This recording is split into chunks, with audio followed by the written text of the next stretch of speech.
Welcome to another class, children. Today we will be starting with chapter number 8, Cooperative Society. And for this you can follow page number 53 of your books. Now let's start with the meaning, that what does cooperative society actually mean. So see, in simple language, cooperative society means cooperation, because the word cooperative derives the meaning of corporation. Therefore, these two terms are interrelated, because cooperative and cooperation, they mean understanding, mutual understanding, a deal, a bond between what? Between the people, right?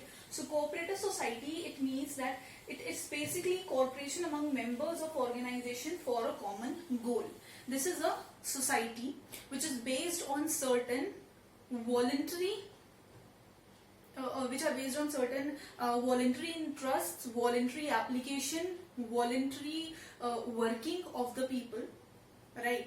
And they work for a common goal. Means there is one goal which is to be achieved, which has to be achieved, and all the people, those who are in this cooperative society, they work for achieving that common goal. Now let's read that a cooperative society is a form of organization where people associate together voluntarily. Over here there is no compulsion, there is no foundation, there is no limitation, and there is no pressure, or there is no force that you have to come and join the society. No, it is on you. It is your choice that you want to be a participant of that society, you want to be a member of that society or not. So there is no compulsion in this. So over here there is voluntary application or voluntary participation, and on equal basis to further their common interest. Means there is a voluntary there is a voluntary participation for what? For a common goal. So what happens in this is that a cooperative society is based on the principle of self-help and mutual help, and its primary motive is to render service to the members. Means over here it can be like an NGO, or it can be like a trust or charitable organizations which are considering self-help, and they work over mutual help or self-help, right? Now, the Indian Cooperative Societies Act 1912 says that cooperative organization is a society which has its objectives for the promotion of economic interest of its members in accordance with cooperative principles. Means there are certain principles, there are certain cooperative principles which are to be followed and which are to be achieved, and everyone, all the members, they work with a common objective, with a common goal to achieve certain prescribed goals, right? Now next we have is features of cooperative society.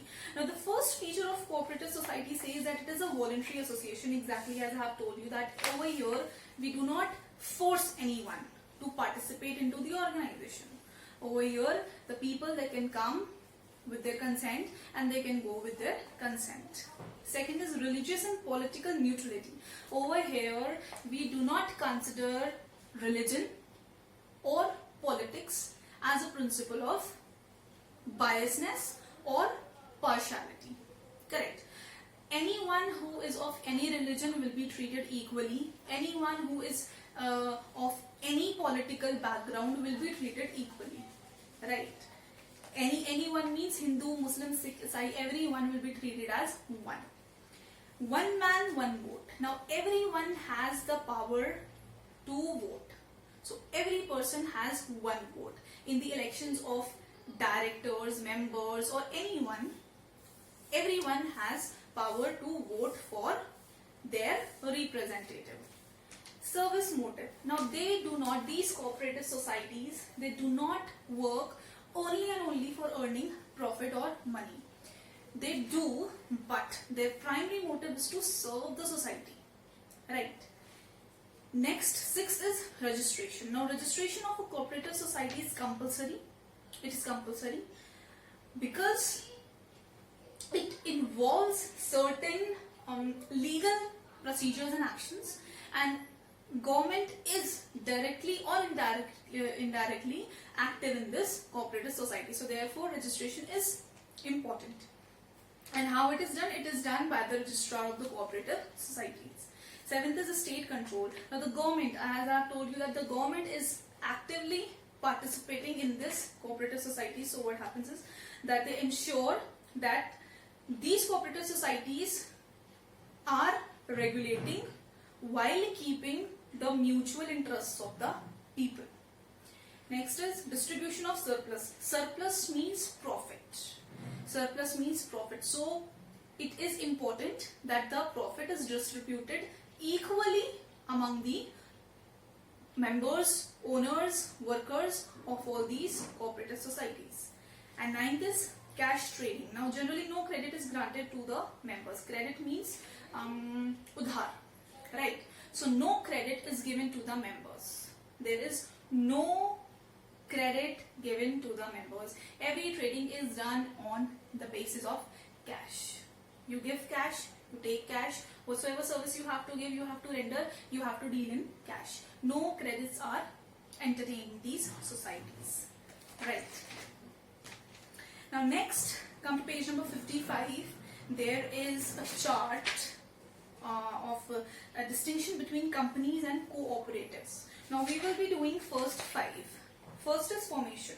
Now company is formed under the Companies Act 2013. Cooperatives, these are under Cooperative Societies Act 1912. Now dates are important, so please learn these dates because a 2 marks question can be asked based on the basis of these dates. Second is number of members. Now how many members are there? See, in companies, minimum 2 in private company and 7 in public company. Now maximum 200 in private company and no limited in public company, and membership is open to all. Anyone can take membership in the companies, right? But in cooperatives, minimum 10, maximum no limit. Membership restricted to a locality or a group. Membership is restricted. Means if you are coming from any other country or any other city, so therefore you have to go through a certain tedious procedures in order to register as a member of these cooperative societies. Now management. Now in company there are board of directors, and in cooperative societies there are managing committees. There are committees. There are no board of directors. There are no GMs. There are no managers and all. There are committees. Okay, managing committee. Fourth is basic objective is earning profit, companies, but in cooperatives, service to the members. Voting rights, 1 share, 1 vote. In companies, if you are holding a share of the company, then you will be given the power or authority of voting. But in this cooperative societies, if you are a member, you will get an opportunity to vote. Right? So we have covered 3 topics. First is meaning of cooperative societies. That should be clear. Second is features of cooperative society. It is important. You just learn any 5 of them. And then third was distinction between cooperative societies. Right. In the next session, we will be doing the merits and demerits. So please be prepared with a little revision of merits and demerits of cooperative societies. So then take care. Bye bye.